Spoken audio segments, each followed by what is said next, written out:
ধলাই জেলা হাসপাতালে শুরু হবে সান্ধ্যকালীন ওপিডি পরিষেবা। এই পরিষেবাকে ঘিরে প্রস্তুতি চূড়ান্ত। ধলাই জেলা হাসপাতালের মেডিকেল সুপার ডক্টর বিধান ভৌমিক বলেন, জেলার বিভিন্ন প্রান্তের মানুষ যেন সঠিক সময়ে চিকিৎসা পরিষেবা গ্রহণ করতে পারেন, তার জন্য এই উদ্যোগ গ্রহণ করা হয়েছে। রাজ্য সরকার স্বাস্থ্য পরিষেবার মান উন্নয়নে বিভিন্ন সময় যে সকল সিদ্ধান্ত গ্রহণ করছে, সেদিকে লক্ষ্য রেখেই এই উদ্যোগ গ্রহণ করা হয়েছে।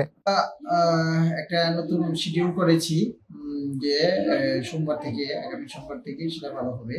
আজকে শনিবার। দেখুন, আমাদের গভর্নমেন্টের যে একটা সদিচ্ছা আছে যে মানুষের কাছে যাতে স্বাস্থ্য পরিষেবাটা পৌঁছে দেওয়া যায় যতটা বেশি পারা যায়। হ্যাঁ, তো আমরা ওই কথা চিন্তা করে আমরা ভাবলাম যে আমাদের যে ডিস্ট্রিক্ট সেটা খুব গরিব ডিস্ট্রিক্ট আমি বলতে পারি, সেটা অ্যাসপিরেশনাল ডিস্ট্রিক্ট।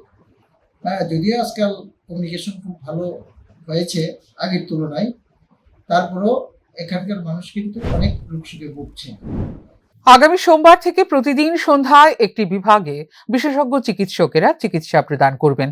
সোমবার মেডিসিন, মঙ্গলবার সার্জারি, বুধবার গাইনোকোলজি, বৃহস্পতিবার অর্থোপেডিক, শুক্রবার চক্ষু এবং শনিবার ইএনটি বিভাগে পরিষেবা পাবেন রোগীরা। ফিউরো রিপোর্ট, নিউজ নাও।